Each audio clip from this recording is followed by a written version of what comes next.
이것이 타키에로의 긴 여행의 목적이라는 것을 알았습니다. 어느 날 유치원에서 집으로 가는 길에 마차는 2층 차를 원해서 어머니를 괴롭혔습니다. 가을이 되면 사다 주자. 마차는 엄마에게 말했다. 가을은 언제야? 마차는 발을 간지럽히고 다다미를 두드리며 귀를 기울였다.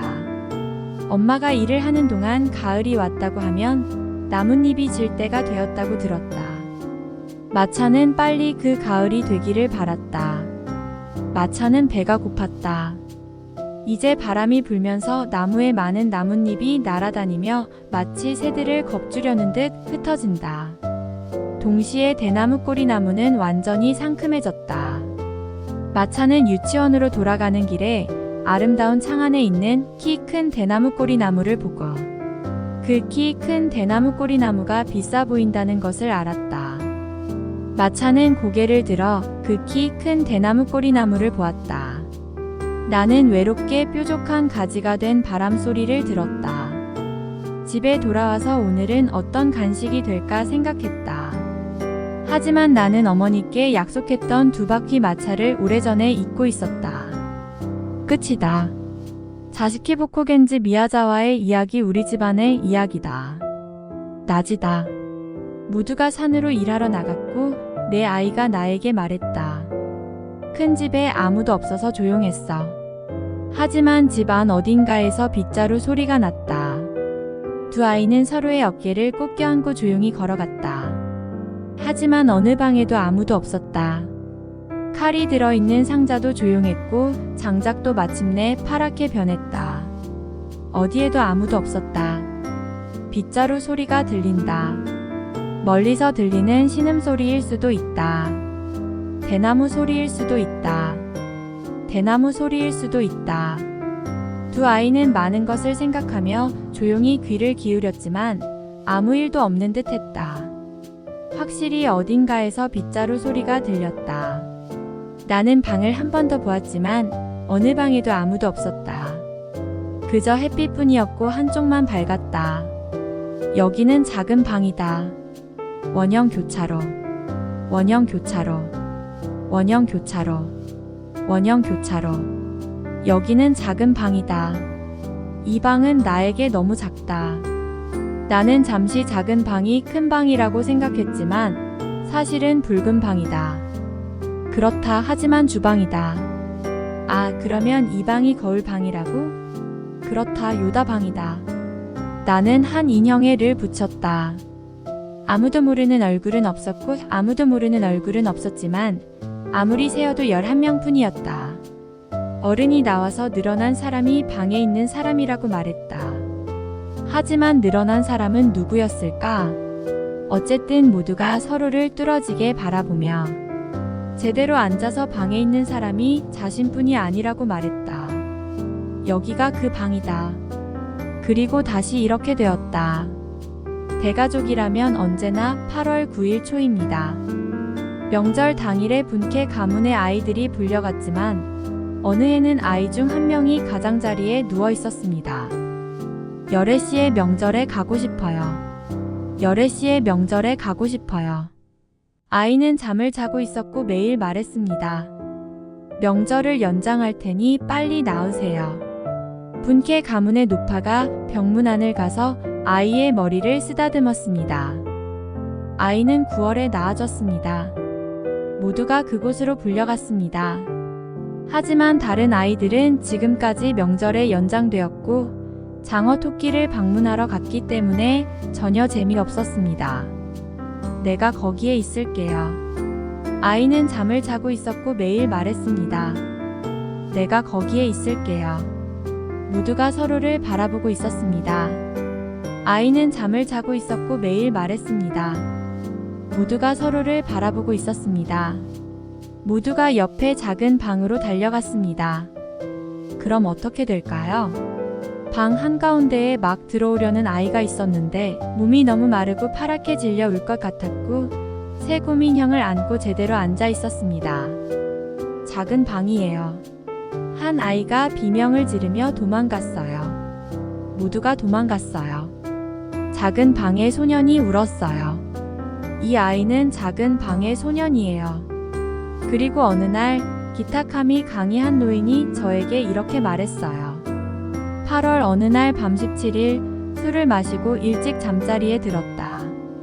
그를 불렀다. 일어나 오두막을 나섰을 때 달이 하늘 꼭대기에 있었다. 나는 서둘러 배를 타고 반대편으로 갔는데 몬즈키와 칼을 차고 하카마를 입은 예쁜 아이가 보였다. 아이는 한 명뿐이었고 시로조리를 입고 있었다. 나는 그에게 강을 건너겠느냐고 물었고 그는 그렇다고 했다. 아이는 배에 올랐다. 배가 배의 중앙을 돌았을 때 나는 그것을 보지 못한 척하고 아이를 바라보았다. 나는 무릎에 손을 얹고 하늘을 바라보며 앉았다. 나는 그에게 물었다. 지금 어디로 가는 거야? 어디서 왔어? 아이는 귀여운 목소리로 대답했다. 나는 오래전에 그곳에 있었지만 지쳐서 다른 곳으로 갈 거야. 나는 그에게 왜 피곤한지 물었다. 내가 그에게 물었을 때 아이는 조용히 웃었다. 어디로 가는 거야? 내가 다시 물었더니 그는 사라키의 사이토로 간다고 했다. 해안에 도착했을 때 그 아이는 사라져 있었다. 나는 오두막 입구에 기대어 있었다. 꿈인지 뭔지는 모르겠지만 틀림없이 사실일 것이다. 그러다가 사자다가 쓰러졌고 사라키의 사이토에서 병이 완쾌되어 내 아들은 대학을 졸업하고 훌륭한 사람이 되었다. 여기가 오두막이다. 끝.